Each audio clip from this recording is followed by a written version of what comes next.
Linux Luddites, episode 88, the 3rd of October, 2016.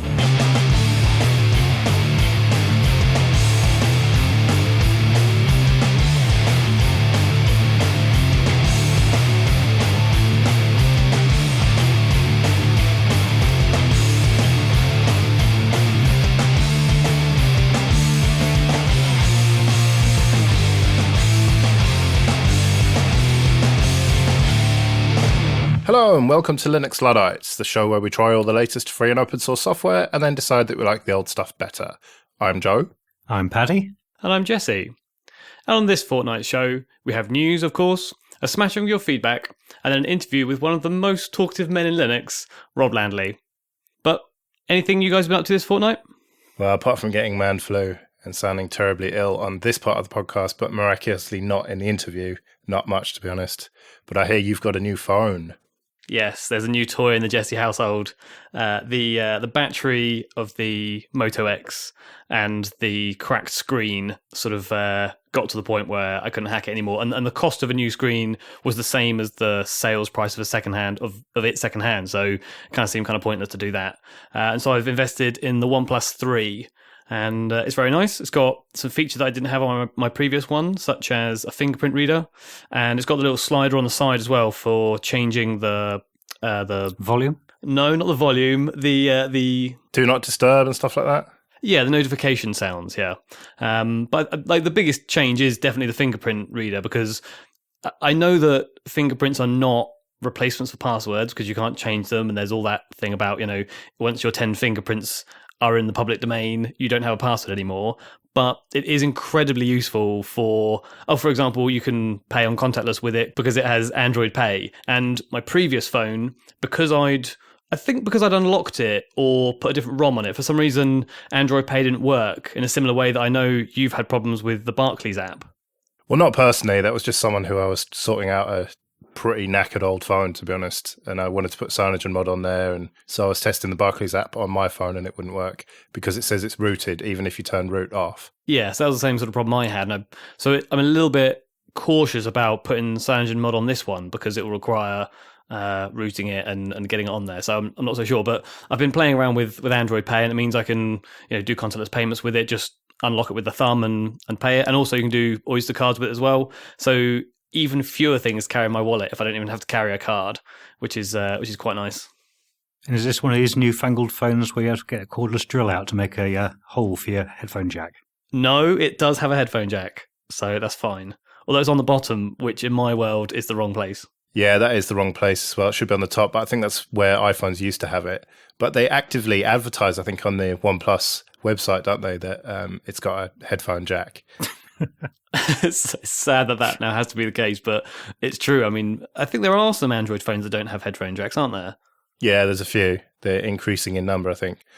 So a quick sort of 10-second review of Oxygen OS then, as opposed to, you don't really have... Oh, well, did you have CyanogenMod before? On the Moto X, yeah. Yeah, and so how are you finding Oxygen OS?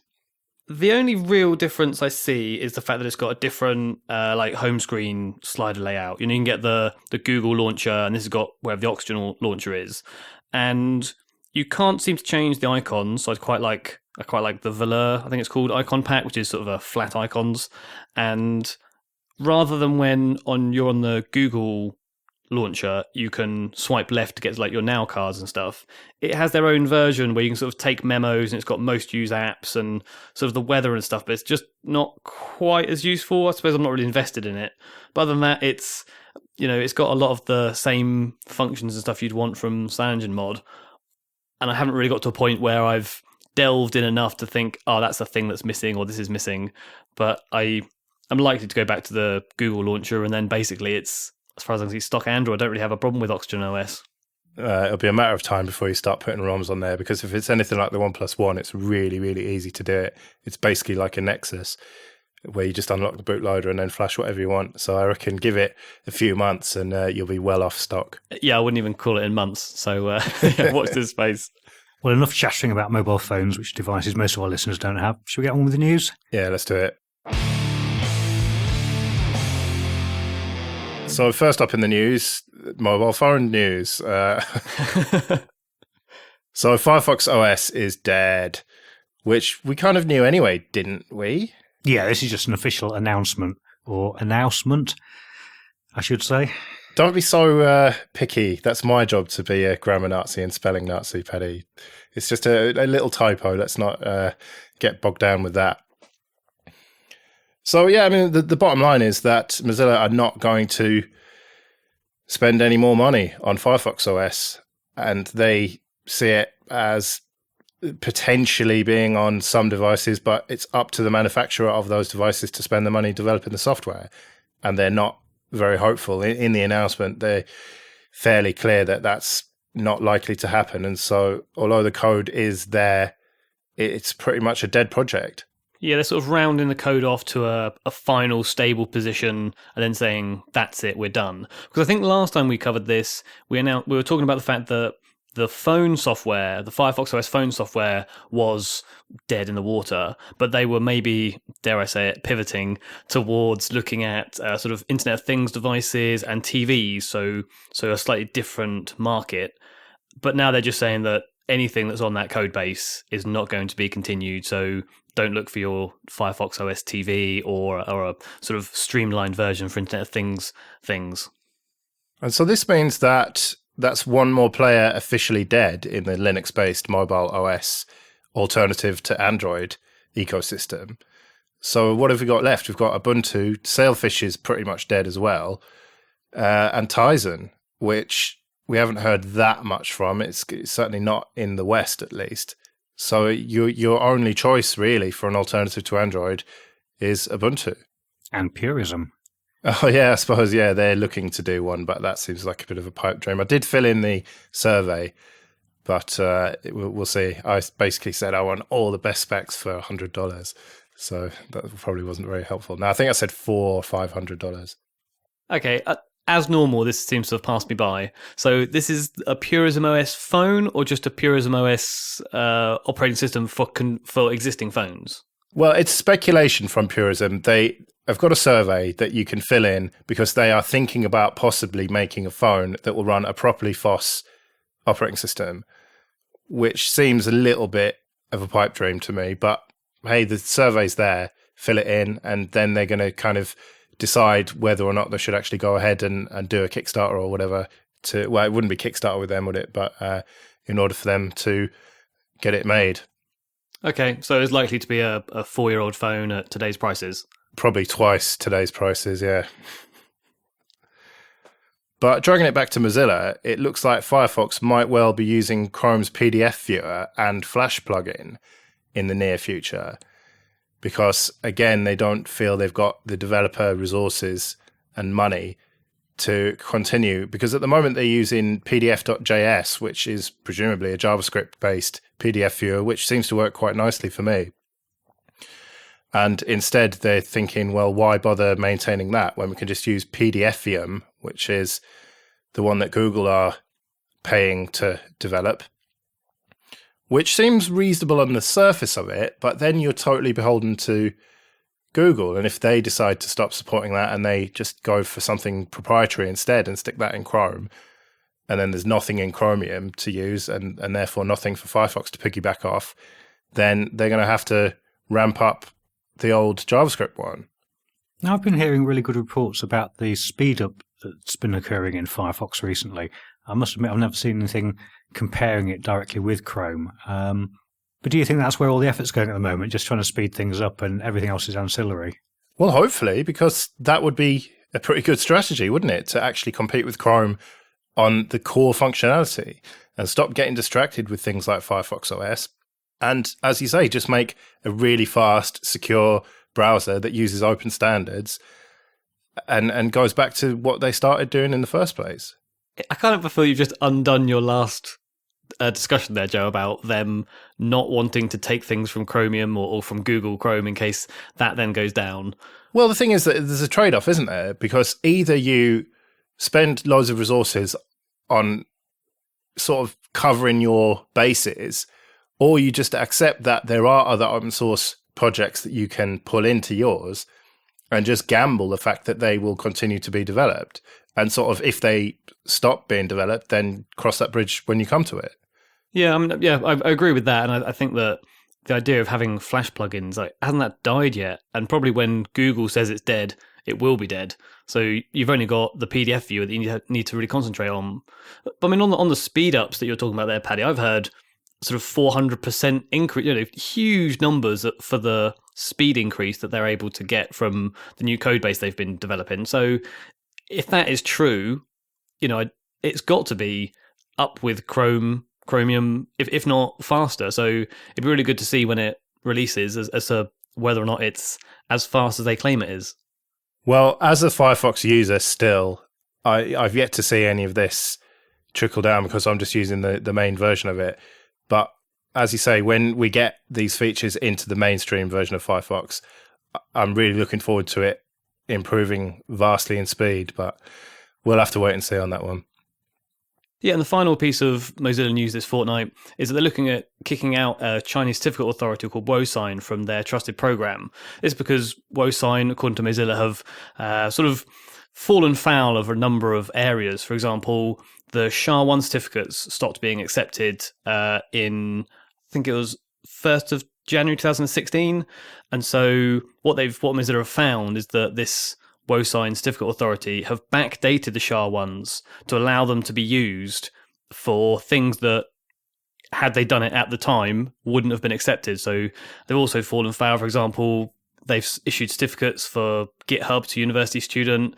They have bought up a Israeli company called Startcom without disclosing the change of ownership, which violates one of Mozilla's certificate maintenance policies. So there's just a number of areas, and the list is even longer than that. And it looks like they're trying to sort of justify kicking these guys out of their trusted program. I like the Register headline that they just couldn't resist saying woeful with WoSign, could they? Yeah.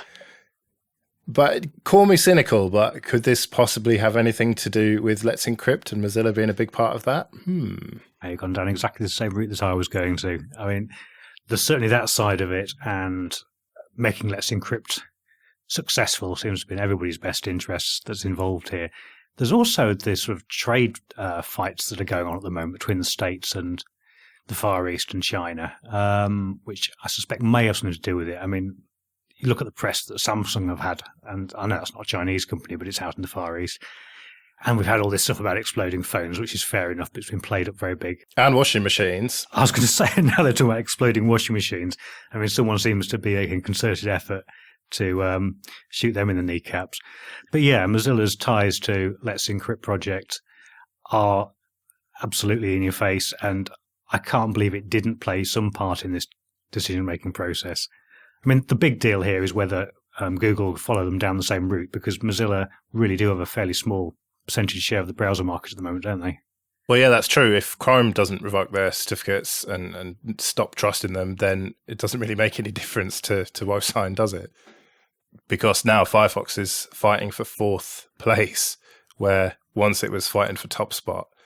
It shows how things can change in the tech world. It does, and occasionally some of those changes can appear to be positive. And if you're an Android user, you probably do use Chrome. I don't personally, but I know you two guys do.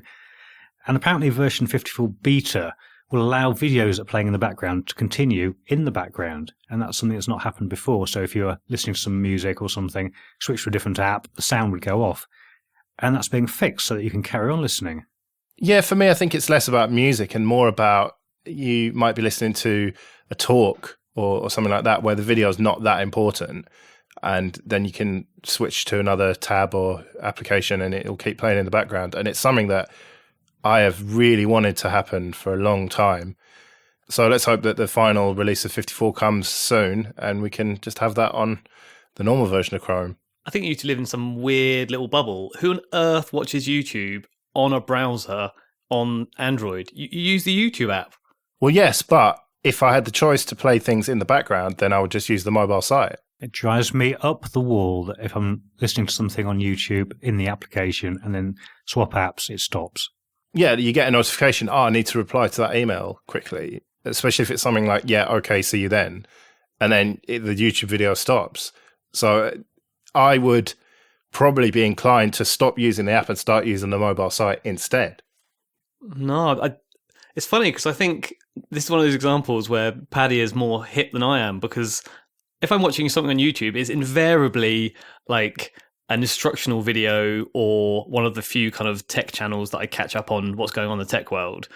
Whereas I get the impression maybe you're watching music and sort of podcasts and stuff like that. Whereas for that, I guess I would use Google Music and have it streaming somewhere rather. I mean, I know a lot of the kids, let's say, use YouTube solely for music, but I almost don't at all. So this is why it seems alien to me to want to have it going in the background, because I wouldn't be in a position for watching something that requires it in the background. Yeah, but Paddy's too tight to pay for Google Music or Spotify or anything like that. So just use YouTube because it's free. Okay, well, maybe he's not so down with the kids then. A different reason, but practical nonetheless. Yeah, he likes that 128K sound. But talking about YouTube. Yeah, Google's announced YouTube Go, which is only in India. And that gives you offline access to YouTube videos, which you can actually share with your friends over your local network, which makes a lot more sense in India where 4G and 3G is a little bit spotty. Yeah, if a lot of the population are still using 3G or even 2G, having streaming services is actually quite difficult. And one of the other things they've enabled is for you to be able to sort of schedule the time at which you want to download the video. So maybe, do it overnight when I think data is cheaper or fewer people are hammering the data services. And then when you wake up in the morning, you've got your 2 or 3 videos that you want to watch. Obviously, you need to be a little bit more pragmatic and planned in what you want to watch. I think in the West, we're quite used to the idea of having it streamed, so you never really think of forward planning what you're going to watch that day. But this is a much better option.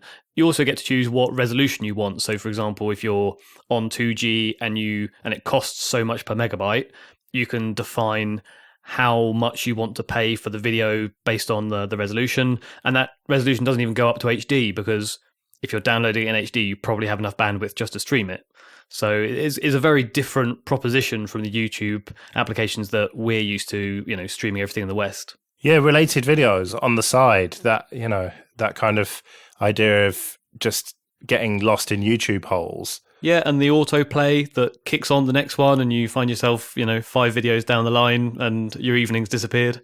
Oh, I can't stand autoplay. That's the first thing I always turn off when I set up a new browser. We intimated at the top of this show that we'd pre-recorded the interview with Rob later on. I mean, and it was Rob I was thinking about when I was reading this story, because we spoke to him a little bit about the power of carriers and the power of Google to actually influence carriers. And in the West, as you guys have said, the carriers do seem to have control here, and they don't really want people picking cheap times to download videos and what have you, and they want everything streamed, so you're actually chewing through your data caps. And it seems a very different world over there in India. Yeah, a very different world, but a very large user base. This is why Google is putting a lot of effort into applications which are sort of India focused.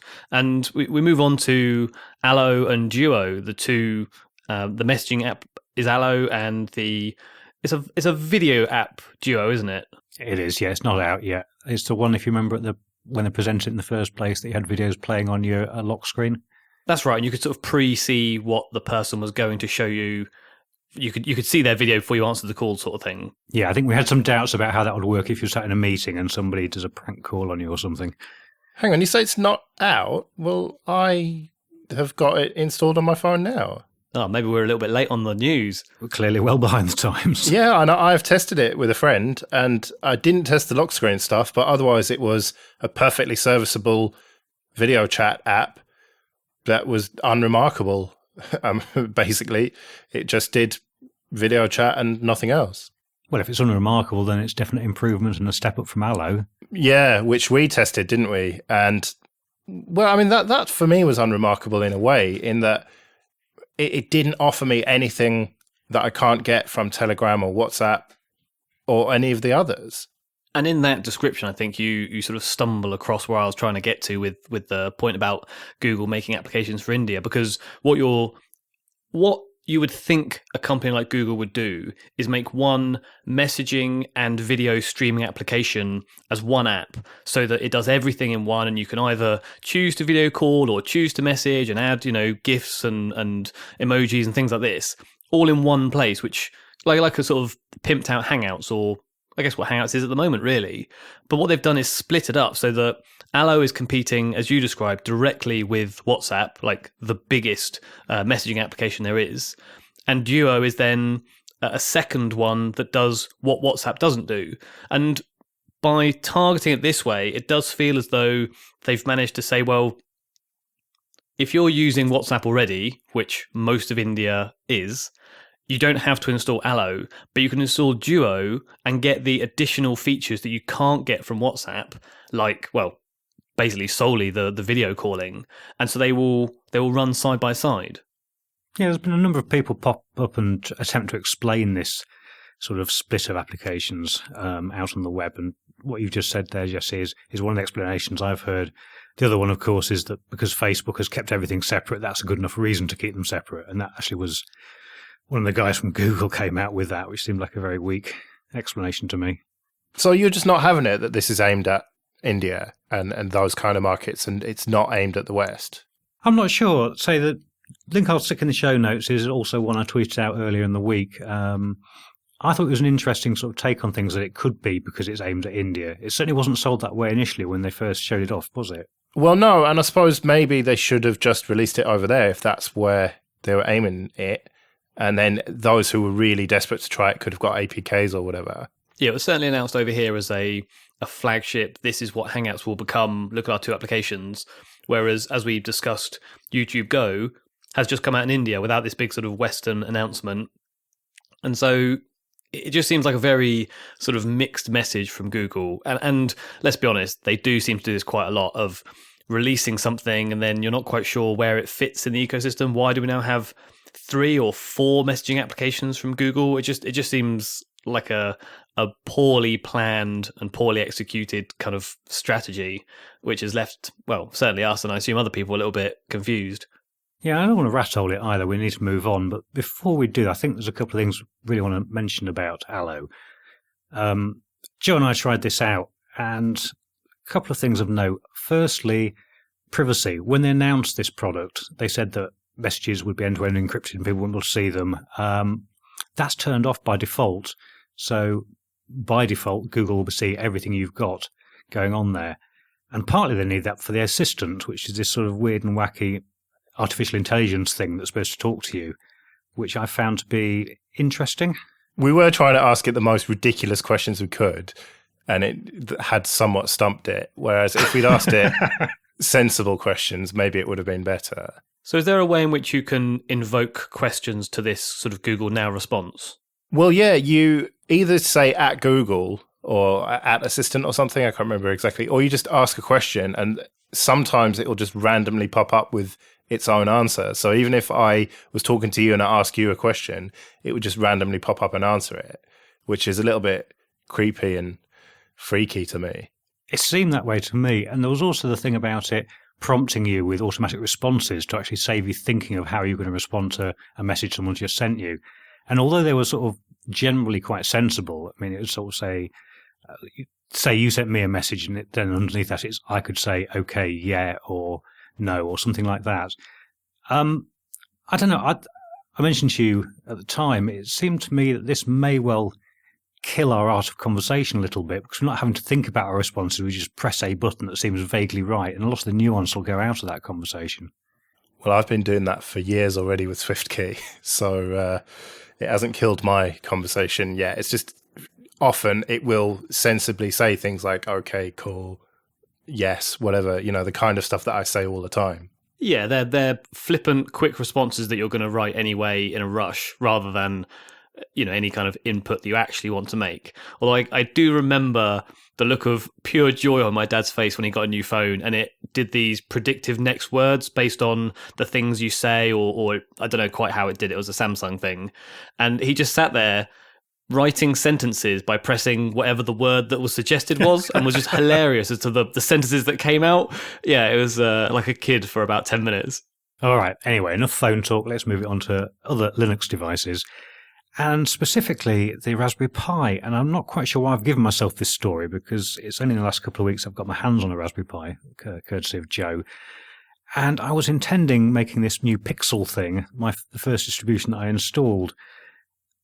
And the first problem I had having read the blog post about it was I couldn't find a download link anywhere because it sends you off to the download page but doesn't explicitly say it's just the standard Raspbian image. And I've got a few more issues to pick up on the Raspberry Pi website, which I might do on a future show. As it turned out, I was spent the evening I'd set aside for looking at this with my daughter, weaning her off Spotify and actually getting onto local media. But as far as I can tell, the Pixel is this new wondrous desktop that they've produced, which is basically LXDE with some new colours and bits and bobs.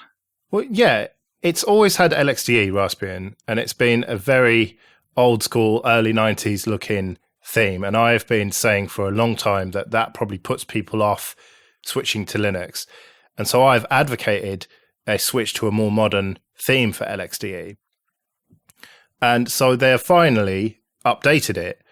But rather than just saying we've updated the theme, they have decided that it is a new desktop. And that's how it's being played in the media, isn't it? I have seen post after post after post on reputable websites saying new Pixel desktop experience and all this sort of malarkey. Well, yeah, and as I posted on Google+, it seems to illustrate to me the ignorance that the Raspberry Pi community have when it comes to Linux. They see the Raspberry Pi as this separate tool, and Linux is a thing that they use on the Raspberry Pi, and they don't really know much about Linux. I mean, that sounds really condescending, but I mean, that is my experience, I'm afraid. And even the Raspberry Pi Foundation, the fact that they have sold this as a desktop environment when it's just a theme for LXDE, is that just good marketing or is it ignorance? Well, if you read the blog post about it from Simon Long, he says that he's been working for the Pi Foundation for 2 years. And bear in mind that this is the guy who is in charge of Raspbian. And he says, bear in mind at that point, I'd barely ever used Linux or X Windows, never mind made any changes to them. So one can infer from that then that the Raspberry Pi Foundation hired someone who had no Linux experience to take charge of a Linux distro. Suddenly, all of the questionable decisions about how it works with sudo and not having the password and all of the security concerns that we have previously talked about, suddenly that all makes sense, doesn't it? Yeah, agreed. And like you say, it does sort of explain where some of these strange decisions have been made and how it can take 2 years to change some icons. I'm not so sure. But I mean, it was also sort of emphasized again with the interview with Evan Upton on Slashdot.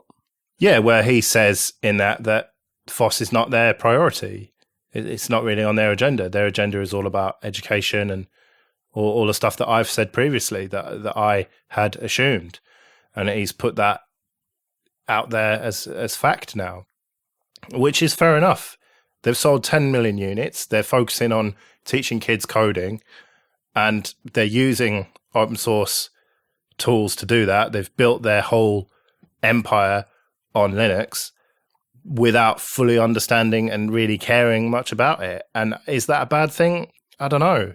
It's kind of good that Linux allows you to do that. Good that Linux is so good of a platform, such a widely available platform that you can just use it. But at the same time, it does disappoint me. And you say changing the icons, Jesse. Have you looked at this new Pixel desktop of theirs? Only on the blog post.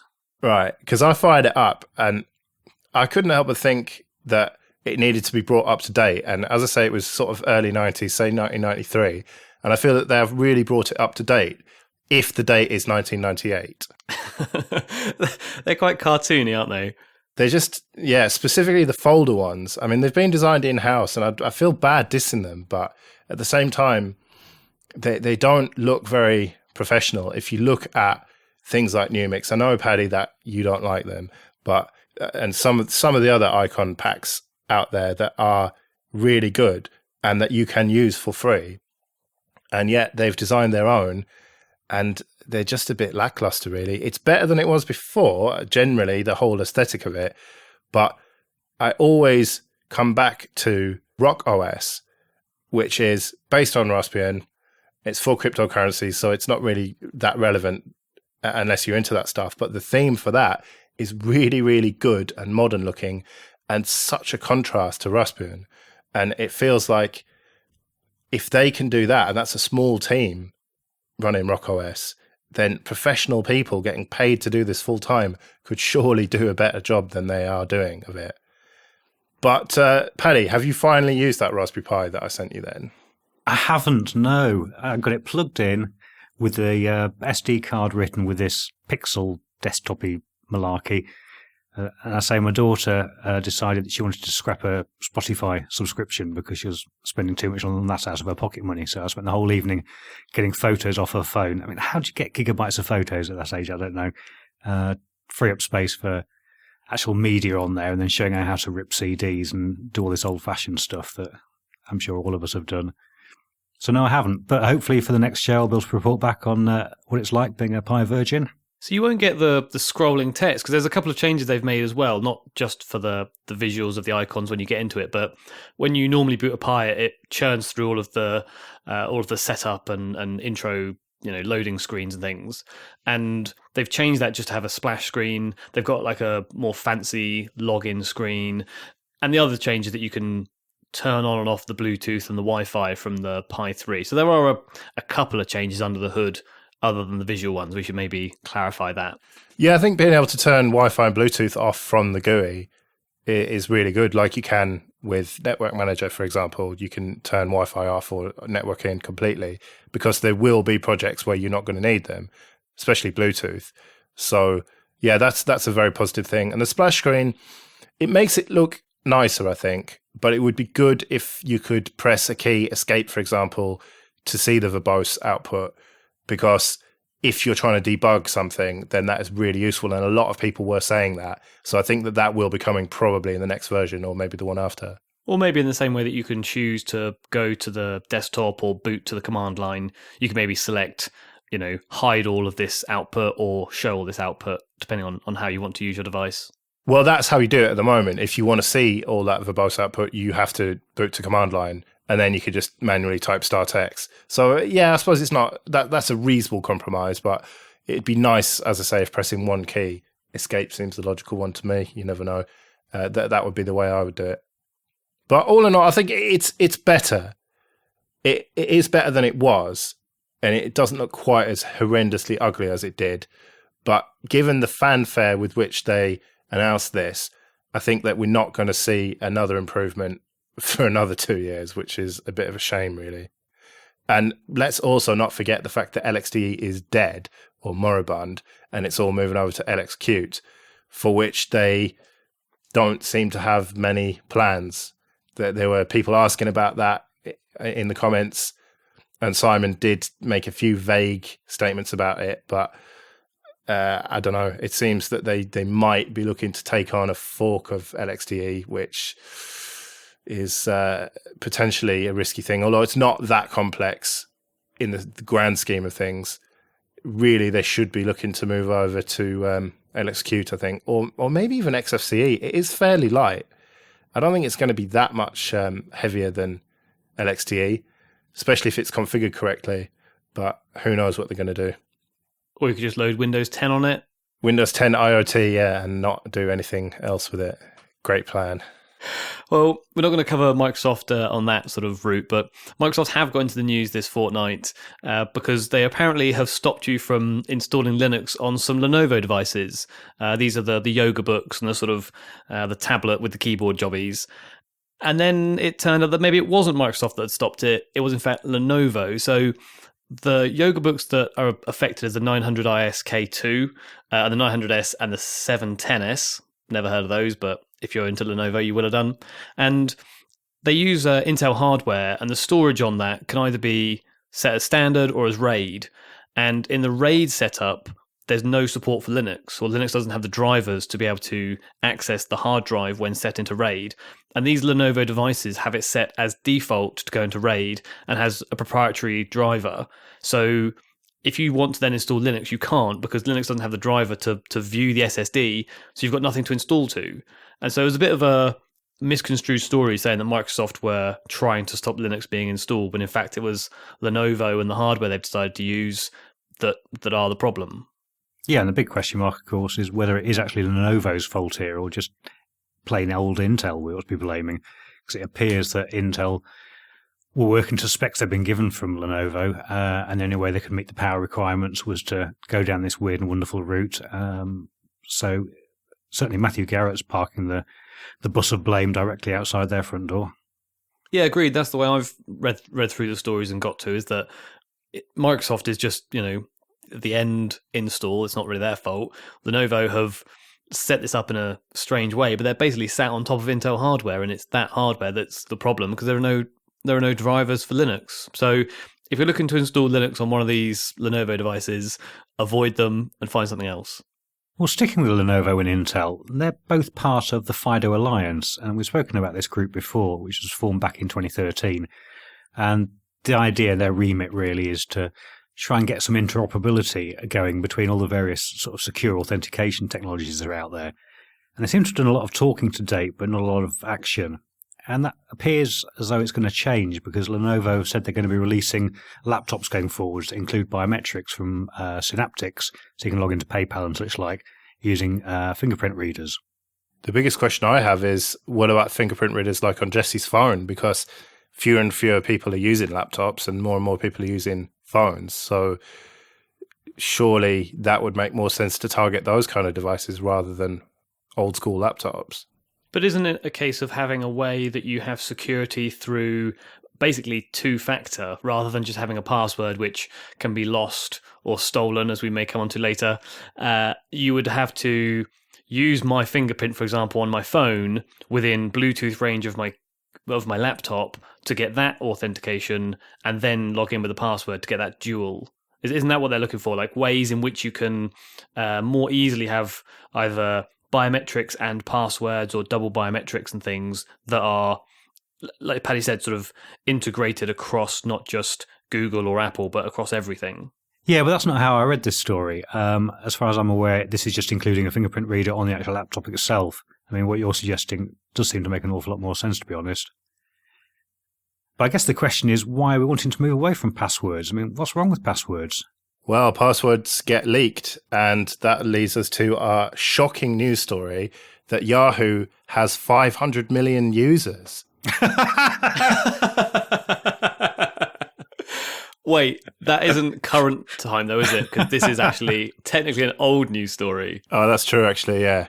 So this, of course, is the news that Yahoo has leaked or had hacked 500 million accounts and the credentials to those accounts. And it turns out that was a couple of years ago, and they either didn't notice or kept quiet about it, and it's only just starting to come out now. So, yeah, slow clap, Yahoo. Well done. Yeah, and obviously this doesn't just affect people with Yahoo accounts, which I suspect is most of us, to be honest, because they've been around for so long. We've got old accounts we don't use for anything. But for instance, I got an email from BT saying, please change your password because we use Yahoo, and this is simply because I got a BT broadband here. So I suppose there's a few aspects to this. Let's deal with the first one, and that is whether or not it was China who did this, because they talked about it being state-sponsored, and that's basically code for China these days, isn't it? Well, unless you're talking about Trump, in which case it's code for Russia. Yeah. But it doesn't look like that is the case then. Well, they're being sold on the dark web, and as far as I am aware, when you get some sort of state-sponsored hacking, they just do it to probe, America or various social media sites' abilities to stop that, just to probe their security. Whereas if you're doing it as a group of hackers, you're doing it for money and basically then selling them on the black market, which is what's happening here. Well, unless 2 years ago it was a state-sponsored attack and China went in, got the database dump basically, kept that on their servers for a while, and then someone broke into that who was doing it for money, not a state-sponsored, just mercenary hackers. Could that be the explanation for it, that it's a bit of both? That's a really good idea, because the people who have hacked the data aren't going to be anywhere near as careful with keeping that data secure as the original people. So you might as well just steal it off the people that have stolen it, because they're less likely to be worried about it. It's free data to them. It's a genius, Joe. You're a I don't genius. know about that. Well, yeah, that's definitely true, obviously. That's axiomatic fact. But whether or not they're not going to take it seriously, the security of that data, I'm not going to go along with that, because if you've got the skills to break someone else's security, then you've probably got the skills to keep yours secure. And I hope you're spelling skills with a Z there. Yeah, elite skills. Oh, what is there to say about this that hasn't been said already, though? Well, I mean, there's the question of whether or not they knew about it 2 years ago, or whether they have been keeping it hidden. So either they're incompetent because they didn't know they'd been hacked, or untrustworthy because they didn't tell everyone they'd been hacked. This was at the same time that Google had been had some data hacked out of them, and they were very open about it and put a lot of money into their security and things like this, whereas Yahoo have put a lot of money into glamming up their website and making sure that people stay with them, as Joe alluded to, the fact they had all these users and have been going downhill since. And then, as I was pointing out there, the fact that they haven't done anything about their security, and in those 2 years since, whether they knew or not, they don't seem to have done anything at the back end that would have locked it down any more than it was 2 years ago. So it just doesn't look good. And now that all these passwords and dates of birth and addresses and, you know, personal data is out there, there's a class action lawsuit coming their way. For me, it just illustrates the point that I made about Firefox earlier in the news, and how in the world of technology, it sometimes doesn't take very long for something that is riding so high to just collapse. And it looks like that is happening to Yahoo. They've been in trouble for a long time now. This is, I suppose they can probably shake this off, but at the same time, it's just showing that they're less and less relevant. Because, as you said, Jesse, Google got hacked a long time ago, and then they decided that they weren't going to have that again. And so they've spent an awful lot of money on security, and they introduced two-factor fairly early on, and they take security very seriously. And as a result of that, they have been able to thrive. And it's clearly not just that, but you need to have this underpinning of good security. And then you have all the rest of the stuff that builds on top of that. Whereas Yahoo is just sort of a company built on sand. I feel like Jesse with all these mixed metaphors here, but I think you get what I'm getting at. Obviously, I understand entirely. That's the kind of metaphor that I would have been using. It's absolutely beautiful. It's the first time I've understood you all show. But yeah, pointing out two-factor there, one of the arguments that Yahoo have been making is that by adding security, you add hurdles and you make it more difficult and a less slick experience for your users. And so that sort of would be detrimental and make it less likely that people would use their email and, you know, search and all these sorts of things they've got. And as you pointed out, it's clearly possible because Google have done it. I've been using two-factor for ages. I mean, maybe I'm slightly more security conscious than some of my friends, and not everyone has two-factor set up, but they allow you to do it. They sort of put it in your face a bit more, and you get over those hurdles. And once you have, it's just the norm. You accept that you need a couple of hurdles to get to your data because that's how you keep people out. Yeah, security versus convenience, basically. And the fact that they didn't force a password reset because they were worried that people would go elsewhere to Gmail and the like just shows that they value convenience over security. And in the long run, that is not going to pay off for you. Well, as we mentioned, this was over 500 million accounts, and it's only the latest in a long stream of disclosures about pwnage that's been occurring out there, which I believe was one of your predictions, Jesse, a year or two back, that an awful lot of this would be going on. And I saw another couple of articles sort of tangentially related that I thought were interesting, and I'll sling in the show notes. And the first one was asking about whether password changing is actually too difficult. If you're reusing passwords all over the place, A, you should be slapped, but B, how do you go about going around all those sites and changing them? And the other one wasn't so much an article, really, as just a thought I had, and that's whether we could actually trust sites like haveibeenpwned.com, which you're obviously encouraged to go along to and enter your email address in to see whether your details are stored on any of these vulnerable lists that have been disclosed. But are you not opening yourself up to exposure by doing that in the first place? Yeah, it's a bit like clicking a link on a spam email where you're basically acknowledging that that is an active email address. And so you put it into sites like that. It means that, yeah, please try and crack my password because it's actually valuable. I think it's the email side of things that's the real worry here, to be honest. I mean, a lot of people are just shrugging their shoulders over Yahoo and saying no one uses it, or we've not looked in our accounts for 10 years or what have you. But obviously, when you did sign up, it was for email from Yahoo. And as things stand on the net today, you get someone's email address, you can reset passwords to every other service they use. Well, that's why random sites here and there, it's not as important to have a strong password, but it's incredibly important to have a strong password on your email. But then again, there are companies like PayPal where just having access to someone's email doesn't necessarily mean you can get access to the account, because you do have to know a bit of personal detail about them, which fair enough, you could probably get from social engineering and research about people. But I do feel that PayPal does a better job than most if you ever do forget your password. Yeah, and coming back to Google again, if I log into Google, they send me a text, so I have to have my phone as well. And then, because as I mentioned at the top of the show, I've got a new phone, I've been obviously setting that up. And as soon as I do, an email comes through saying, your Google account has been accessed from a new device in this location. Is this you? So, we often sort of say bad things about Google and them being this monolith, but they are taking it really seriously. And it's not that I chose to have the text message sent through. It's one of the ways they've instigated two-factor. And even if they didn't have it, I would at least get an email that says, you've been logged in, is this you? And it alerts you. So there are ways around it, not perfect, but at least it's informing you of when new access to your accounts are made. Yeah, and even Twitter does that now. If you log in from a new computer or location, it'll send you an email, which is good, especially if you've got a few of you using one account.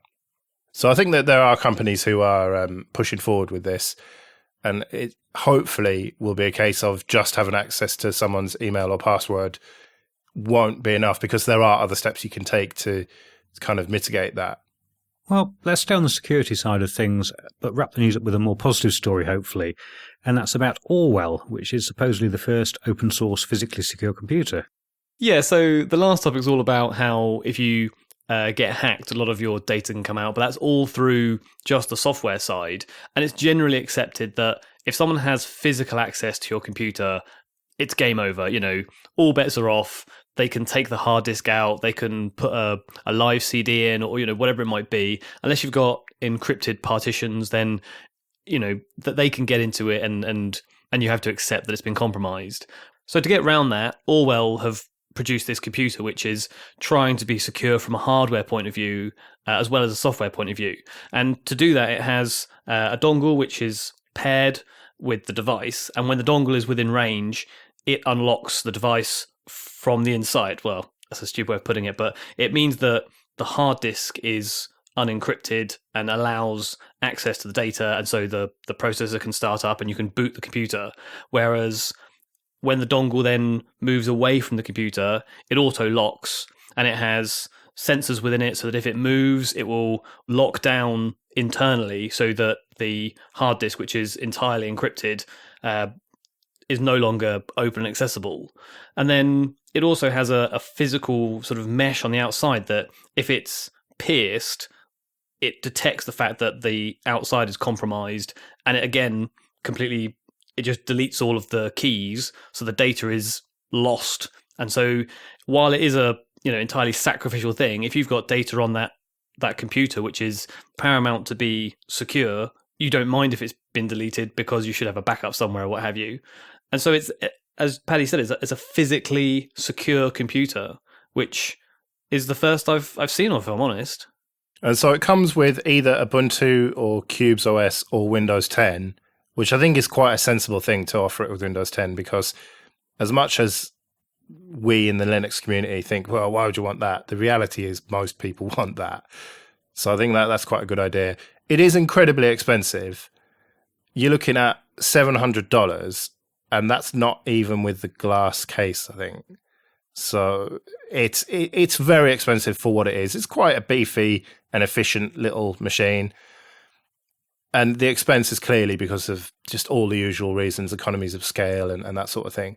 But I think that it's positive that people are at least thinking about this kind of stuff and trying to come up with solutions to it, because there are a lot of instances where data is sitting on computers in offices and that data is very sensitive, and if the machine is physically stolen, then that data is just not encrypted or anything, and even if it is encrypted, then you can just brute force it. Whereas the idea that if you open this thing, the encryption keys are just lost forever, and therefore the data is just useless, it seems like a good approach to me. I mean, I know you're a little bit skeptical about this, Paddy, but it's a step in the right direction, surely. Yeah, I'd be interested to know how well this mesh idea works in reality. And also the fact that it looks very attractive, this machine, kind of sends sort of the alarm bells ringing a little bit for me, because that is a design feature just to get your eyes on it, and doesn't seem to add anything to the security aspect. So it appears to be a little bit of a sales pitch there. But any attempts, as you suggest, at making these things more secure has got to be welcomed. Yeah, and I think in terms of attractive design, it's got to be attractively designed to sell. If it's some horrible grey box, who's going to be interested these days?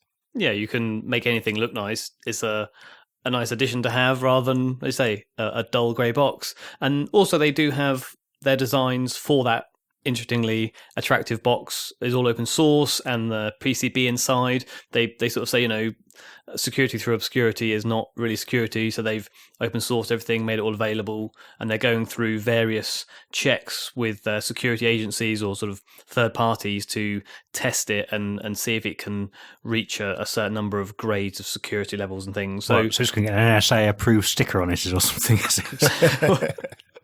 I was worried that they all seem to be sort of American standards and things. I think there was one international standard, so we'll see. And you just hope that it's a way of them having an outside pair of eyes on it to rattle the cage and test them. Yeah, so check it out on Crowd Supply anyway. We'll link to it in the show notes. But that'll do it for the news. Let's move on. On to the feedback then. And first of all, a huge thanks to Thomas Denning for your very generous PayPal donation. That's much appreciated. And to our new monthly supporters, Gabe Norwood and David Lindberg. And of course, to all our existing monthly supporters. You really help keep the show on the road and keep the lights on and all that kind of stuff. And Paddy was kind of doing a fag packet calculation of the man hours that go into this show. And it really is quite extraordinary how long we spend on it. And so it really is nice that people appreciate that effort. I mean, I've always said that shows like this should be free, and I'm very much a believer in pay what you want for things, including zero. So whether that's on Bandcamp or stuff like that.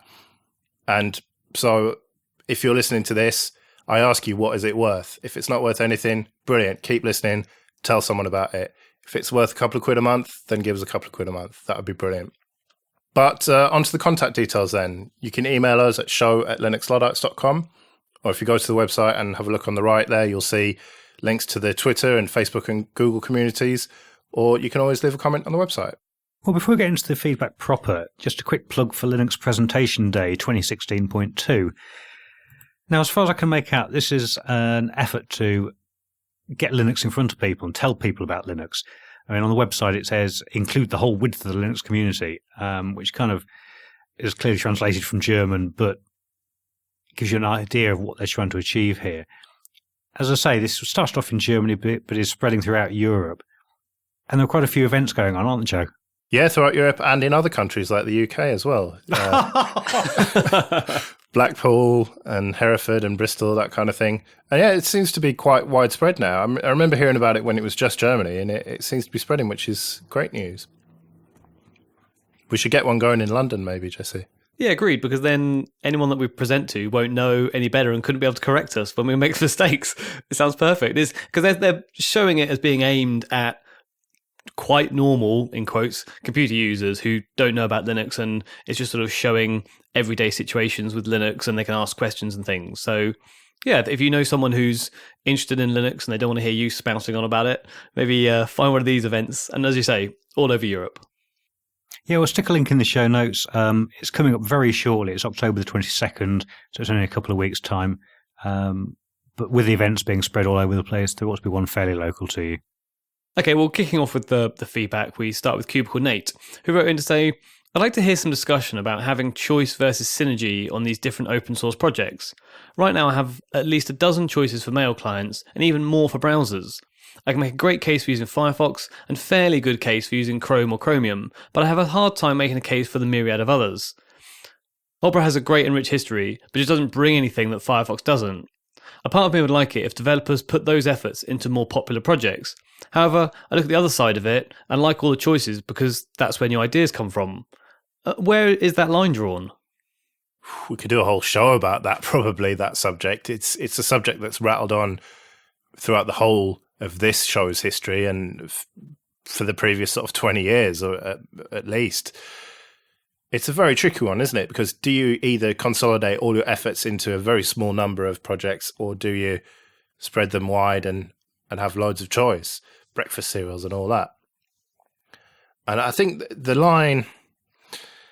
Well, if you look at desktop environments, for example, the line is, do you really need multiple GTK desktops that look a bit like Windows? Well, no. It would probably be better if Mate and XFCE, for example, and maybe even Budgie, came together into one code base and all the developers of all of those could concentrate on one better thing. But then you'd probably just have a fork of the other ones anyway, because someone would, I really like XFCE, I don't like this new thing that's an amalgamation of them all. So you can have the idea of doing that, but I think the reality is that because it's open source and anyone can fork things, you're just going to have this continual fragmentation and choice. The phrase scratching an itch, isn't it? It's the fact that you see something that you want to have slightly differently. And part of the reason that people use Linux is that you can then take something that is almost like what you want to use, but you can then change it and tweak it and re-release it. And you never know, that may well overtake, or it may just die by the wayside. You know, that's the choice.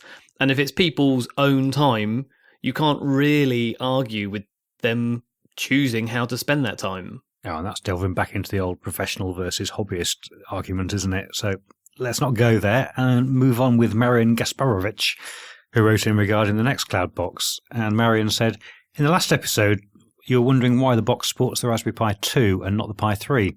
The reason's very easy. There's an official supported cloud image of 1604 for the Pi 2. There's only an unofficial, unsupported version for the Pi 3. Yeah, now I spoke to Popey about this, and he said that at the time of publishing the last show, it wasn't anything to do with Western Digital or Nextcloud. It was simply that there wasn't an image of snappy Ubuntu for the Pi 3 at that point. But then later that day, he sent me a link to the mailing list where it had been announced that there is now a snappy image for the Pi 3.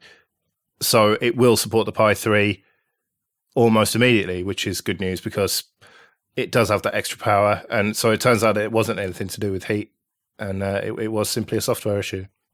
Well, sticking with software, John Spriggs got in touch and said, are you aware of Hacktoberfest? Contribute 4 pull requests to any GitHub project and get a t-shirt and stickers. It's a great idea to get people to dip their toes into using Git and potentially into contributing to open source projects. And an example of a GitHub project that you could potentially contribute to was sent in from Lars Falk Peterson, who got in touch wanting to mention his Luddite weather forecast command line program. So we'll put his GitHub page in the show notes, and it's simply a case of using the command finger London, for our example, at graph.no, and it pulls down information from this website and then shows it on the command line with sort of the temperature and going up and down as a sort of an ASCII graph. Yeah, and it's quite a natty way of using finger. But I've got to say, I was a bit thrown by this because I tried it initially from the command line and found finger wasn't installed. And as someone of a certain vintage, not finding finger and traceroute and various other commands you'd expect to be there out of the box, not there on a box standard Ubuntu install. I don't know, perhaps it's just I'm getting old, or some of these tools aren't used so much these days. I mean, stuff like Gopher, I would understand it's not there anymore out of the box. But finger? Well, yeah, but I've just installed it now, and it took me about 3 seconds to do that. So I don't think it's a huge problem as long as it's in the repos, as long as it's available.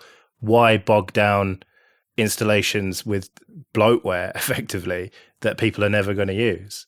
Yeah, given that you had to explain to me the finger command off air, I don't think it's something that people are using very often these days. Oh, and mentioning John Spriggs there, I need to give a quick shout out to him and Jerry from the Admin podcast, who both wrote very detailed emails about firewalls and the errors I'd been making, and the fact that what I was talking about really was port forwarding rather than the benefits of having firewalls. So I'm looking at maybe installing ClearOS as a software firewall, or might go with the classic pfSense. I'm going to do some testing, but I'm going to be using your information. Thank you very much for writing in, and hopefully I'll be able to update you on what I've learnt about firewalls on a future program. Well, let's end with Dave Lindberg, who wrote in to tell us about his woes with Windows 8 and Fedora 19. And he has got them on separate hard drives, and after a Windows update, it just balked it, and there was no Fedora. And he tried various things with a Fedora Live CD and came to the conclusion that he might need a new hard drive and various other things. And then I suggested boot repair, which is a really useful bit of software. And I tend to use it in just an Ubuntu or Ubuntu, whatever, live session, and you just add the PPA, install it, and then run it. And it just seems to be magical. And sometimes it can sort out really complex issues, and it tells you all this stuff to copy paste into the command line. And it even really complex installations with loads of partitions, it has just never let me down, basically. So I would highly recommend any partition problems, any bootloader problems, try boot repair. I think there's even a live CD that's just got boot repair on it, but for some reason I never used that. But do let us know how you got on, Dave. Hopefully that sorted out your problem. Well, that'll do it for the feedback then. So let's move on to an interview, which is quite long and quite in-depth, but is well worth listening to. I'm delighted to say that we're joined once again by Rob Landley, who hasn't been on the show for, well over 2 years now. And hopefully we can talk about the Toybox project and some other stuff. So welcome back. Hello. Glad to be here. Good to have you.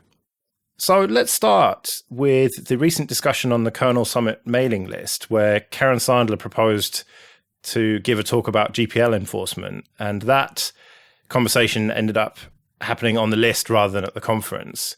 And there were quite a lot of people talking hypothetically about GPL enforcement, but that's something you've actually got experience of, isn't it? Yeah, when I inherited the BusyBox project, I also inherited something called the Hall of Shame from Eric Anderson. The previous BusyBox maintainer's father was a lawyer, and he could send out cease and desist letters to people whenever he got a report that this project is, this router or whatever is shipping BusyBox binaries, but there's no corresponding source code. He sent out cease and desist letters, but if they didn't respond to those, he didn't have any budget for follow-up. And so when I inherited the project, there were like a couple dozen this project, BusyBox binary, in violation of the GPL, and so on. And I went, well, what am I going to do with this page? I had previously helped IBM fight against SCO, and I'd met Pamela Jones of Grok through that. I was actually on a conference call with her. And so I emailed her and asked, is there any pro bono legal representation that would actually let me, file lawsuits against these people to enforce the terms of the license? And she hooked me up with the Software Freedom Law Center, which was founded by Eben Moglen, the lawyer co-author of the GPL. He's a law professor in New York City, and he set up a little foundation to get his students real-world experience with the GPL. Real-world experience with open source licensing. And he was happy to, be hooked up with, here's a whole bunch of exercises your students can go through to, talk to these companies, file suit against these companies if necessary to try to beat the source code out of them. Well, we did that. We did a dozen lawsuits over the course of the next year or so. We got a bunch of source trees, and it didn't add one line of code to BusyBox. And at the end of this, I'm going, we have empirically proved that this license enforcement stuff is a complete waste of time for BusyBox. And I couldn't shut it down because there were other copyright holders. And if I stepped away, they could just recruit more people because dozens of people had contributed to it. A year or so later, I was doing a contract at Cisco. When Cisco had sabers rattled at them in 2003 about the GPL, it was never actually a lawsuit. It was settled out of court. But the enforcement that people did against Linksys originally, and then Cisco acquired Linksys, that gave them the source code that they did OpenWRT and stuff based on. Well, yes, they got the source code, but for the next 5 years, Linksys/Cisco acquired Linksys during the legal challenge, they washed their hands of Linux. They outsourced the Linux stuff they'd already done in Linksys to some Taiwanese company to support the existing things, and they developed a new router based on some real-time operating system that wasn't Linux. And the result of the license enforcement was we got code, but we got a company to stop doing Linux for 5 years. Well, 5 years later, 2008, they were finally getting over it. They were finally getting back into Linux development. And part of what I was talking to them about was, how do you be a good citizen of the open source community? I was actually talking to a vice president of the company who was asking, what conferences do we go to? What lists should we be on? What things should we do? I was suggesting that the router project they were working on at the time, they had these little serial adapters that cost them like $100 each. They'd made a very small production run, so they were very expensive, but you would plug them into the Ethernet port, and then you could plug Ethernet in on top of them, and it gave you a serial console, which if you're doing embedded Linux development, a serial console is kind of the first thing you need to really get in and mess around with the guts of the device. And there was this special piece of hardware that you needed to get a serial console. And I said, go back, do another production run of these, and hand them out at the time I suggested Ottawa Linux Symposium, because it was 2008 and OLS was still healthy.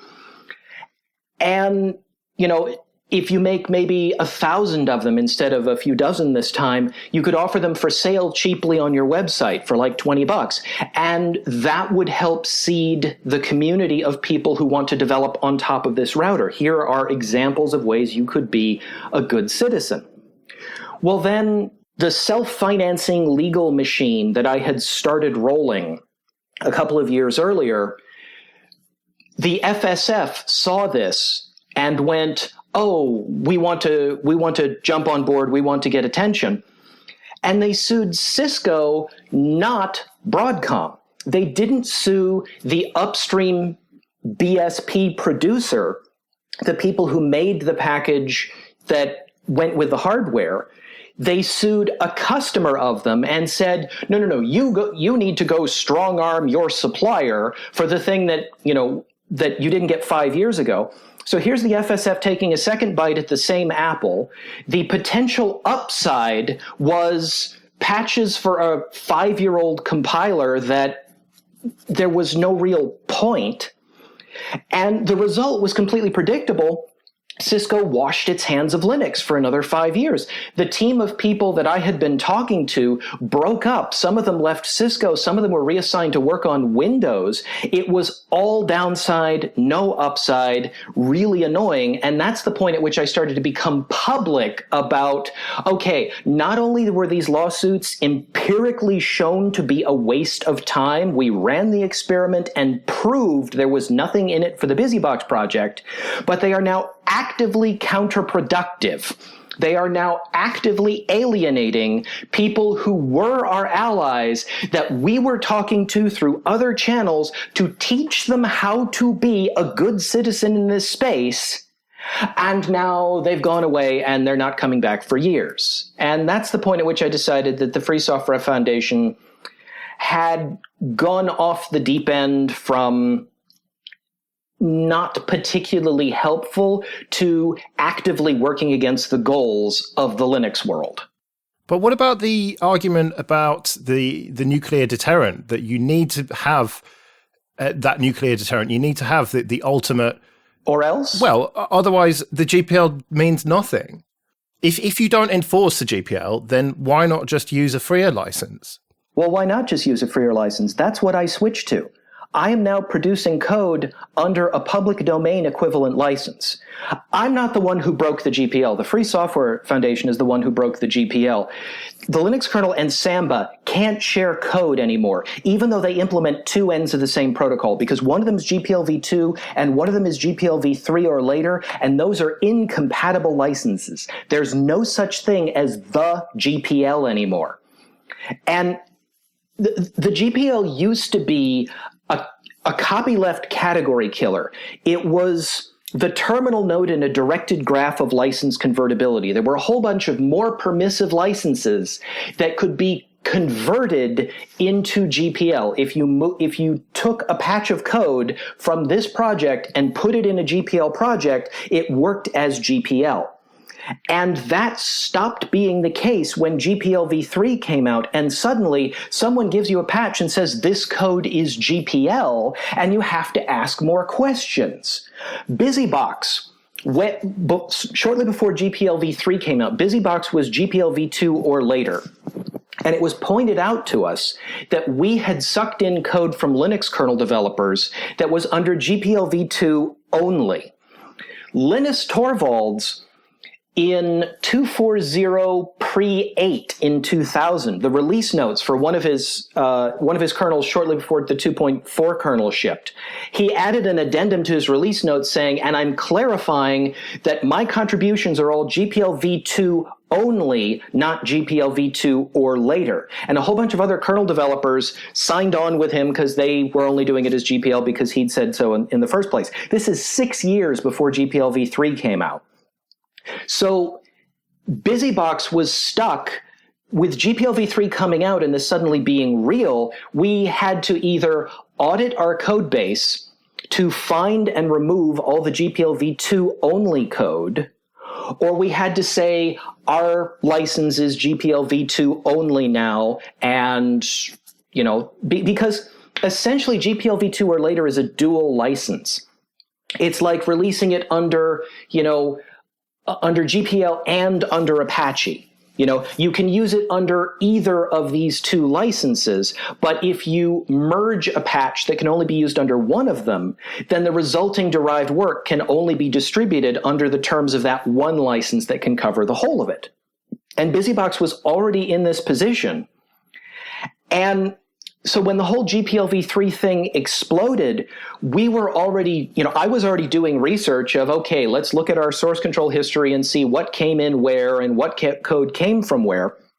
We discussed it on the list for 9 months and came to the decision that we're just going to have our thing be GPL v2 only. I have wandered off on a tangent there. Do you remember what the question was I was replying to? Well, yeah, can I go back to the question? And you said, why not just use a free license? But what if you don't want to? What if you want to have the restrictions of the GPL? What if you're a strong copyleft believer and you really believe in the GPL v3? Then surely you need to have that risk, that threat of litigation, of legal enforcement. Otherwise, the license itself has no value. If you believe in that, if that's what you want to do, then you can license your code under anything you want. You can license your code under a license that says you have to quack like a duck every time you make a copy.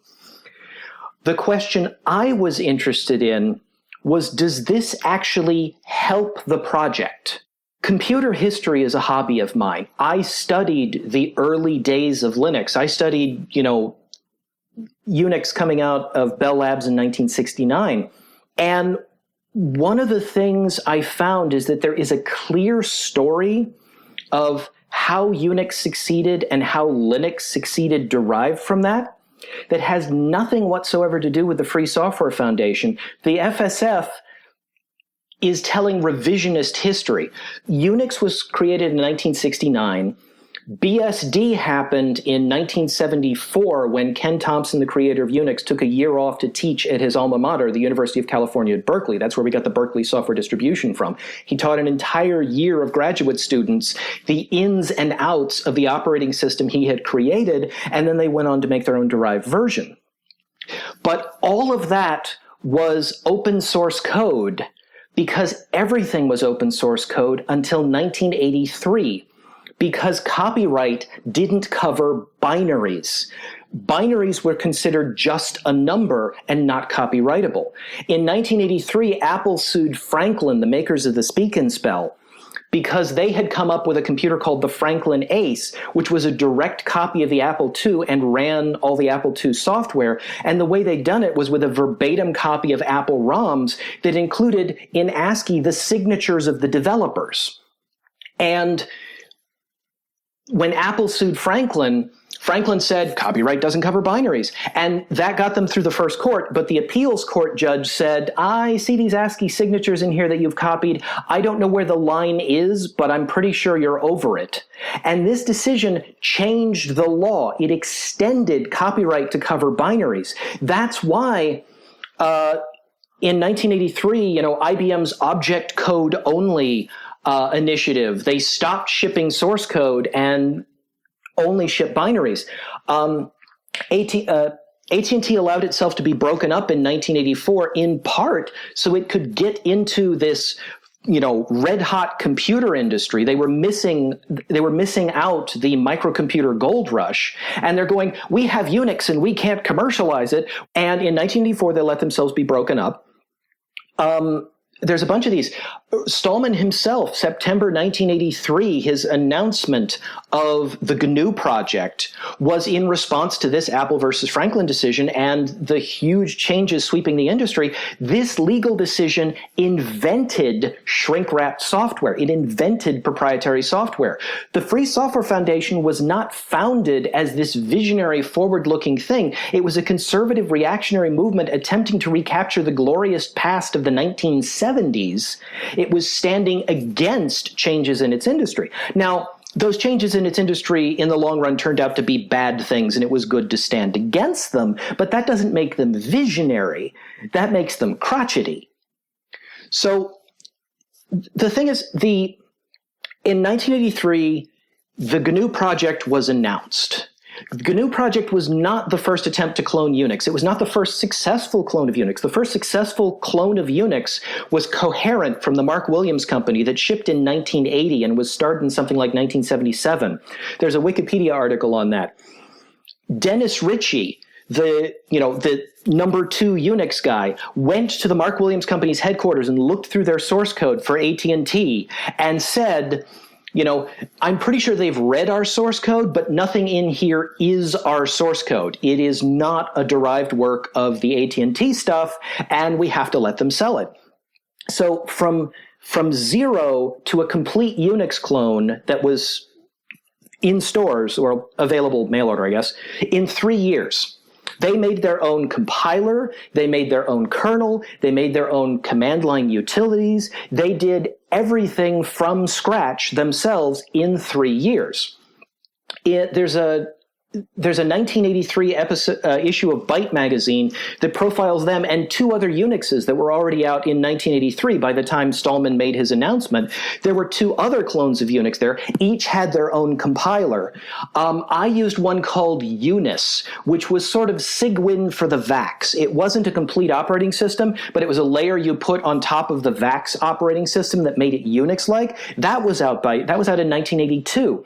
There were a bunch of existing Unix clones out there, and when Stallman made this announcement of, I'm going to do another Unix clone and I'm going to give it away for free, well, giving it away for free is what pretty much everybody had done before then. But hang on a minute there, Rob. So it sounds like you're explaining a time that had a number of different Unixes that were available, and one of them was under the GPL.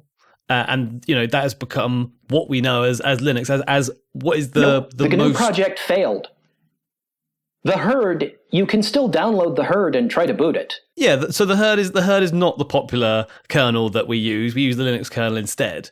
But is it not a case of, Linus has said himself that part of the success of Linux has come from the fact that they're under the GPL. So while you're fast forwarding to the point at which the GPL 3 has come out and saying that that's a failure, if that never happened and they'd stuck with the GPL v2, then we wouldn't be having this conversation.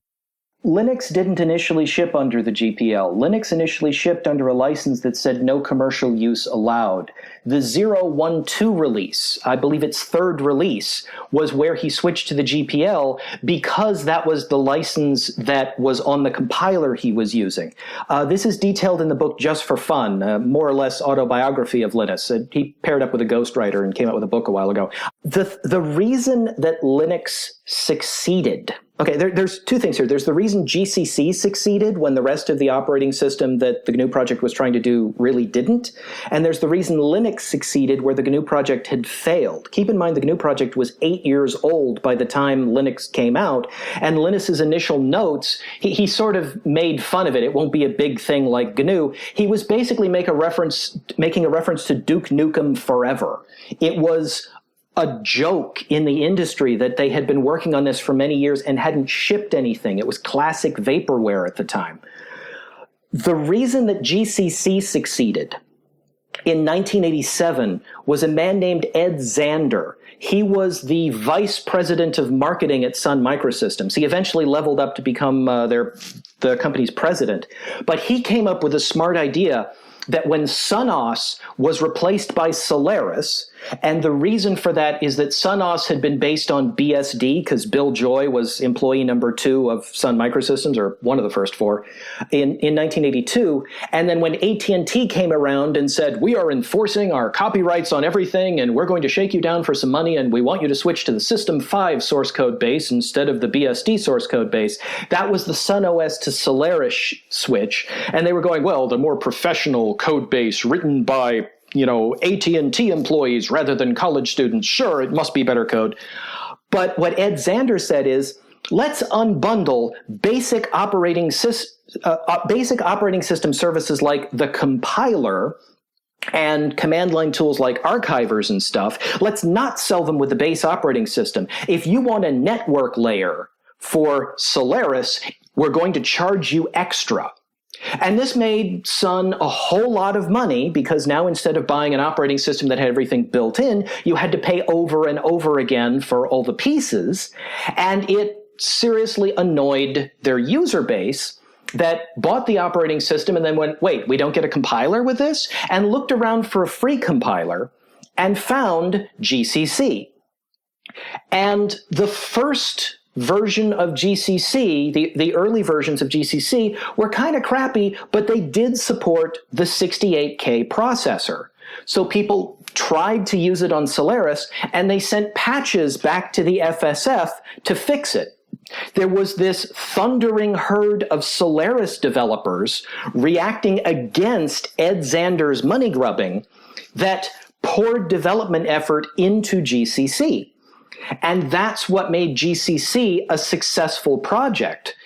The other thing the Free Software Foundation had at the time that was very hard to come by is they had an FTP site back when it was very difficult for anyone to get code hosting on the web, because at the time, you were only allowed to connect to the internet if you had a valid educational, government, or military purpose.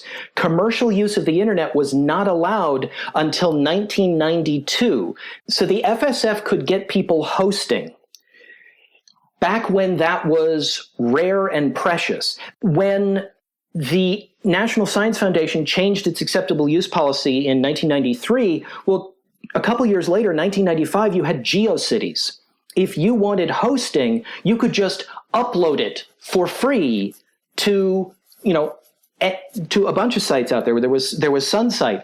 There were, a few years later, you had SourceForge. So, Rob, that's only 2 years. So, if you're saying that the FSF was somehow way ahead of its time because it could afford hosting and allow people to host, but we're only talking 2 years. It wasn't a question of affording it. It was a question of they had a relationship with the university. You could not buy hosting. Yeah, but what I'm saying is that they had the hosting available, and if that was something they had a decade ahead of anyone else, it would put them in a unique position. But we're only talking a couple of years, and in the time that has since passed, you would have thought that something would have come along that would have superseded Linux. And so I point back to the fact that perhaps the GPL v2 is one of the things that means that Linux has been successful, rather than the hosting that the FSF were able to have, irrespective of cost. The herd was under the GPL. Minix was released open source. Linux started out as a rewrite of Minix, and that Minix was Linus Torvalds' first introduction to Unix. He took Andrew Tannenbaum's class, not from Andrew Tannenbaum, it was another professor using the same textbook. But he took that and he thought, this is awesome. And he sort of accidentally created his own kernel. The problem was Minix was a microkernel operating system. Just like the herd, a microkernel is a type of operating system design that appeals to academics but doesn't work very well in the real world. People have thought that we'll all switch to microkernel operating systems in 2 or 3 years, and they've thought this for a quarter of a century now. The problem Linus had was that when he tried to dial into the university's microvacs using Minix, he'd sold his previous computer, a Sinclair QL, to get the money to purchase his PC, and then he installed Minix on it, and it couldn't keep up with the 2400 baud modem. It was dropping characters left and right due to a microkernel design. He had to physically walk into the computer center and walk back to his dorm to check his email, and in the middle of the winter in Finland, that's kind of annoying. He really wanted to be able to dial in from his dorm, so he wrote his own terminal program that in assembly language that booted from a floppy and didn't have an operating system under it. It ran directly. And then he got sick of, he'd have to boot back into Minix every time he wanted to, delete some files or create a directory and stuff to save some space. He taught his terminal program to read from and write to his Minix file system so that he could upload and download files, but he really wanted it to run a shell so he could do basic file system administration without rebooting into another operating system. So he went, I am going to implement the system calls that a shell uses in order to, have my terminal program run. At the time, he used Bash because that was a shell he could get source to. And he implemented the system calls based on the Sun manuals in his library.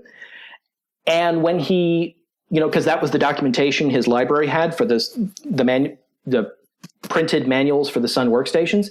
And when he got tired of that, he put a printf in there that basically said it tried to make this system call, and he'd look up what that one was and fill it. And then when he got it running the shell, he found out he had implemented about 95% of the system calls necessary to run a compiler. Now, he wasn't running stock Minix. Almost nobody was running stock Minix. There were a bunch of people. As soon as you finished the course on Minix, you'd get on comp.os.minix, and all these people had extended Minix in a whole bunch of different ways. It was a 16-bit program. Well, they ported it to 32-bit, which meant you needed to find a 32-bit compiler because the one that came with it was 16 bits. And the one all those Sun people had extended was GCC, so that's how he grabbed GCC.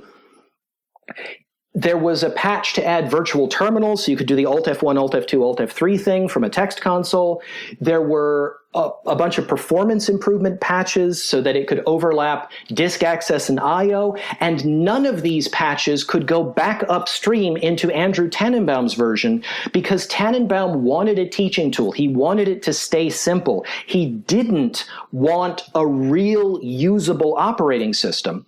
But there were all these people going, I can get the source code to a Unix for only about $100, which was really cheap compared to the thousands of dollars the other, things we're doing just for a binary license. I can get this cheap Unix. It runs on cheap PC hardware, but then I have to extend it extensively because the base version sucks, and there are these stacks of patches that I need to integrate and do stuff.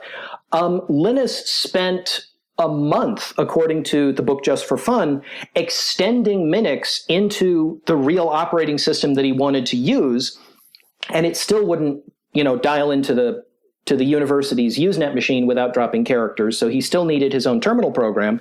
And then one time after he had gotten his terminal program running Bash, running GCC, he'd announced it out there that, hey, I seem to have accidentally made my own operating system kernel. Is anybody else interested in this?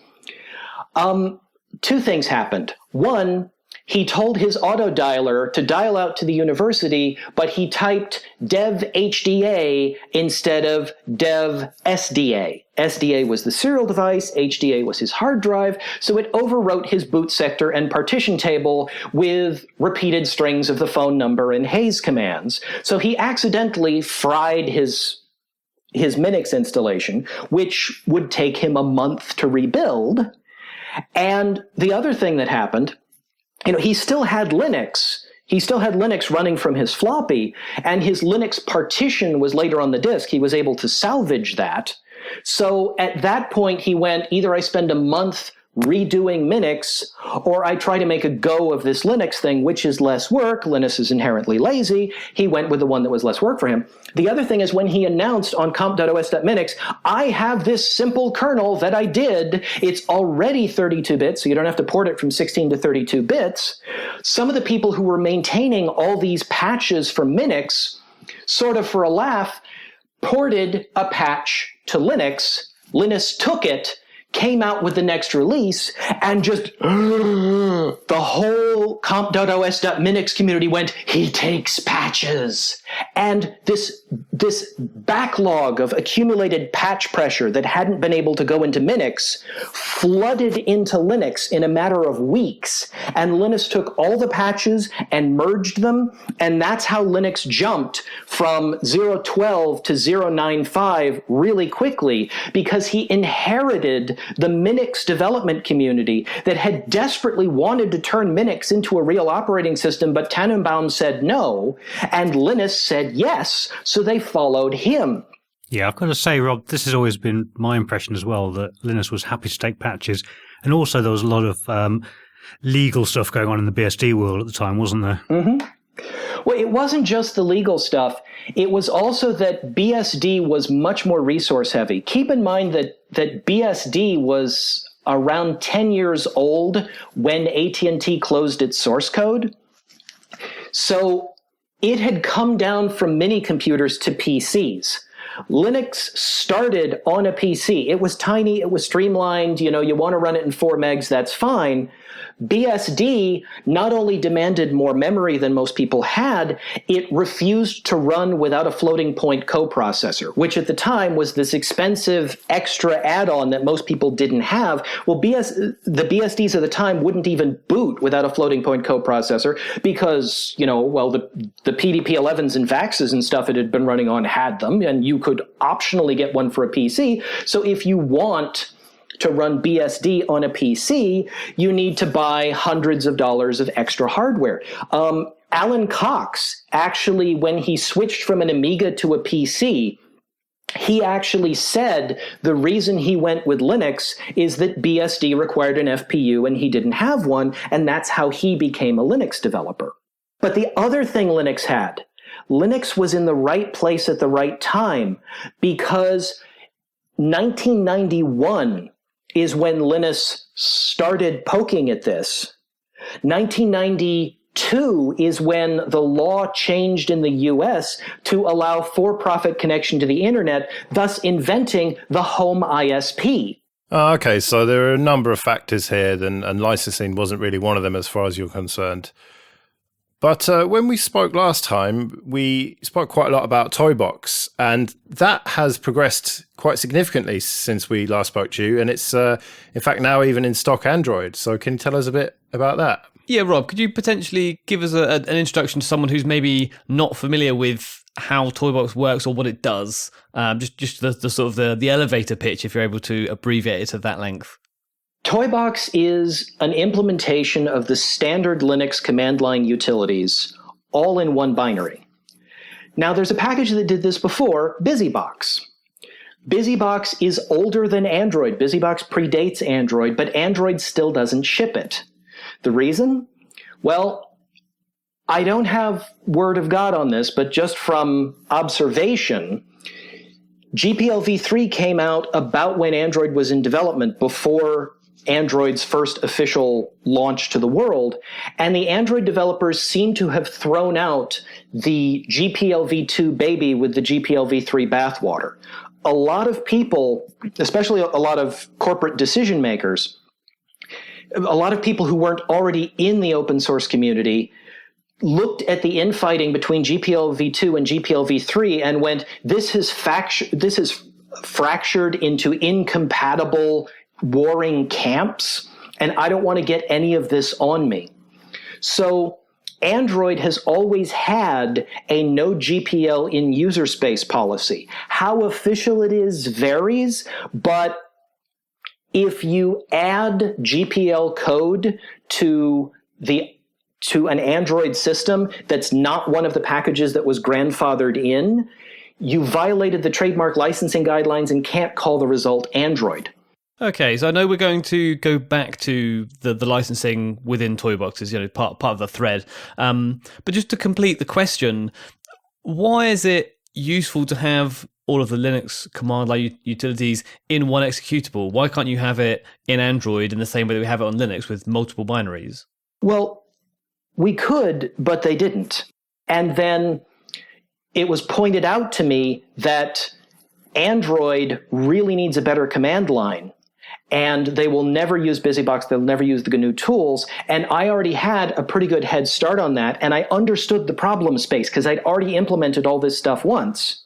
And so I went, okay, I am going to give Android a set of command line utilities that are good enough that Android can rebuild itself under itself. And I gave a presentation in 2013 at the Embedded Linux conference saying that, mainframes were replaced by mini computers, which were replaced by microcomputers, which are in the process of being replaced by smartphones. And each time the previous technology gets kicked up into the server space, this time the server space has a marketing budget and they're calling it the cloud, great. But it's the same, big iron that we've had for many, many years, which is lucrative but boring. No new developments come out of big iron, but a lot of money does.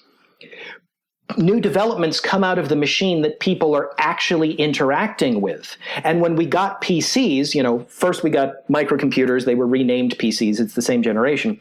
When we got PCs, nobody needed to sign up for a time slot at the machine, at the terminal down the hall when you had a machine on your desk. It may be less powerful, but it was more convenient because it was yours 24/7, and you could telnet from that machine to the machine down the hall if you needed more power. You could interact with the big iron through the PC. Well, now nobody needs the machine on your desk when you've got a machine in your pocket that you carry around with you 24/7. It's always on, it's always available. It's much more convenient. And that class of machine is doing to the PC what the PC did to the mini computer. It's kicking it up into the server space. Yeah, but it can't be more convenient to do any sort of programming on an Android phone. You're not going to just sit on the tube and do some programming with your thumbs. It's just faster and easier to have a web page up and also an IDE and things like this on a computer. And I agree with the philosophy behind being able to reproduce from the machine you're using, but I don't so much agree with the idea that it's easier by doing it on the machine you're coming from, especially not when we don't have things like the converged desktop or some way of plugging in your phone to get it onto a big screen.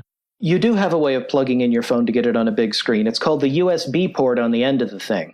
In addition, there's Chromecast, there's Bluetooth keyboards. There are a bunch of ways to get a full-size screen, full-size keyboard, full-size mouse that can be transiently attached to a phone. And the other thing is the successful tablets are big phones, not small PCs. This is where Microsoft took it in the teeth. They kept trying to make tablets that were small PCs, but the successful tablets have been big phones. And a tablet gives you a less bad keyboard, although a lot of the netbooks that they have now are a tablet with a cover that's a keyboard. Have you noticed that? There's a lot of tablets that are, it has a detachable keyboard where it can act like a netbook or it can act like a tablet. The successful generation of, the thing is, PCs were inferior to mini computers. In the programming environment was crap in every way, but there were hundreds of millions of them. There were an order of magnitude more instances of this. So there were an order of magnitude more people sitting in front of it who wrote more software, did more things, and pushed the mini computers, out of the way with sheer numbers. There are billions of phones out there. They sell 1 billion Android devices annually. The sheer volume of Android phones is already pushing the PC off of a lot of desks. And the thing is, the difference between a PC and a phone, my old Nexus 5, which is so obsolete I can't even get the new OS version on it, but that has a gigahertz processor, a gigabyte of RAM, and gigs of storage in it, as well as broadband internet. Add a keyboard and a screen, that's about what my laptop was like, say, 7 years ago. It's not the latest and greatest, but it's vaguely usable if the software can catch up. What I am trying to do with Toybox is get the software to catch up. Can I just ask you about Android? One of the big problems that I see with Android is the increasing proprietarization, if that's a word, of it. Whereas it used to be AOSP with a few proprietary bits. Now you're getting that proprietary creep where it's very difficult to use almost any apps without the proprietary Google Play services and stuff. Yep. Surely that is a big problem in terms of trying to have a proper free software operating system that can rebuild itself. Well, there's 2 or 3 things going on here. One of them is that phones are not sold directly to consumers. Phones are sold through phone companies. And T-Mobile is the least bad in this regard, as far as I can tell, but they're still, Verizon, AT&T, Sprint, they want you to be captive to them. So you can't buy a phone and then the next day, pick your phone provider. So because these phones are sold through phone vendors, a lot of, through bundled with network service, without which they're, borderline useless. There's a lot of code that comes from phone companies that the phone companies have learned to try to push it upstream into Android, but it's fairly terrible code. The Android developers pretty much have their hands full drinking from a fire hose of a half dozen phone companies, sending them code they don't really want, but have to integrate to keep their largest customers happy.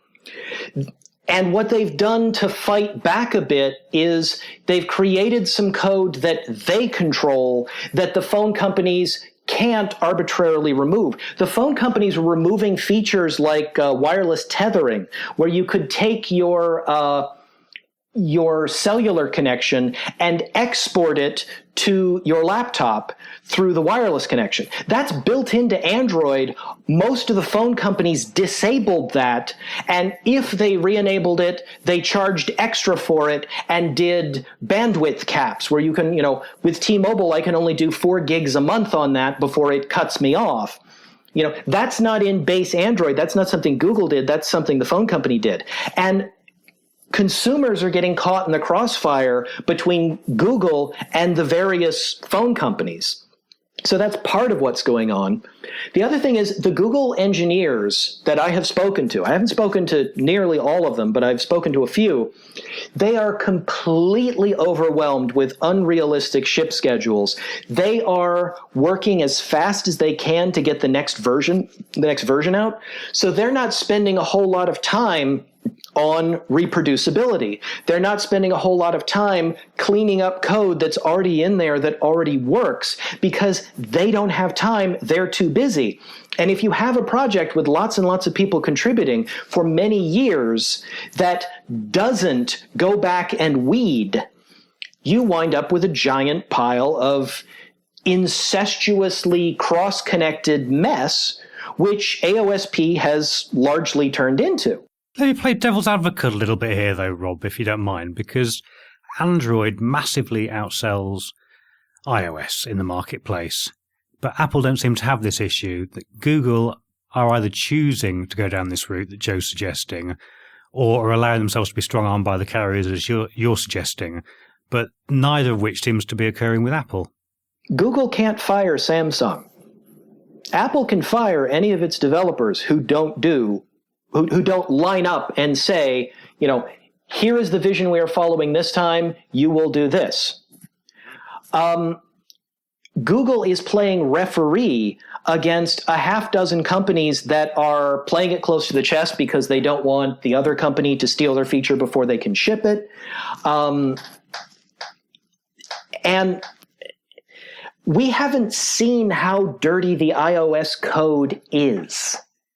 They're very good at shipping a polished version, but a lot of people have been saying since Steve Jobs died that the new versions of, especially the Macintosh side operating systems aren't necessarily the slam dunk upgrade that each version was when Steve Jobs was alive. Steve Jobs would come in and scream at individual people and get what he wanted. Steve Jobs was very big into, yes, I know it works, but now we're going to clean it up. The new guys are still sort of doing that, but I don't know. I have no insight into Apple. I know that Apple is very good at presenting themselves as polished. Part of the thing, because Google is more open, because Google is coordinating between a lot of different companies, we see a lot more of the mess. I don't know how messy iOS really is. Yeah, that's a fair point, I think. I mean, Google are also striking out into new markets, and things like Chromebooks are doing extraordinarily well out there. Mm-hmm. And I was just wondering what your take was on the Linux desktop, because it seems to me that sort of managed desktop has got an awful lot going for it, and whether we're going to see that encroaching more into the traditional desktop space alongside the use of phones as primary computing devices. I mean, what's your take on this whole subject? The year of the Linux desktop was 1998. It lasted a year. Woo. I think I mentioned last time that open source software development can't handle aesthetic issues for the same reason Wikipedia can't write a novel. We solved too many cooks spoiling the nutrition of the soup. We did not solve spoiling the taste of the soup. I mentioned last time that our development model melts down into three distinct failure modes anytime that we do not have an empirical test that can end debate.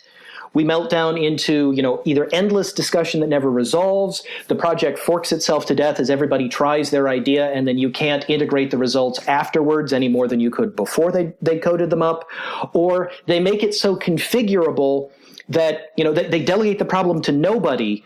Sometimes they separate engine from interface so that they can focus on the engine and say the interface is somebody else's problem and nobody ever does it.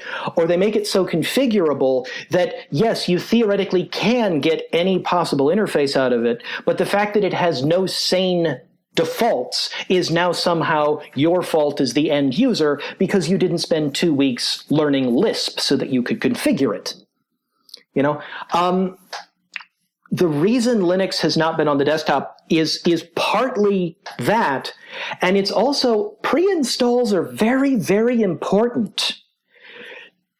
The number of people who will swap out the operating system that the machine came with for a different operating system, it turns out it's about 1% of the user base and always has been. And for example, you've got this Nexus 5 that you could easily run the latest version of CyanogenMod, but you haven't done that, have you? Yeah, I use it as a phone.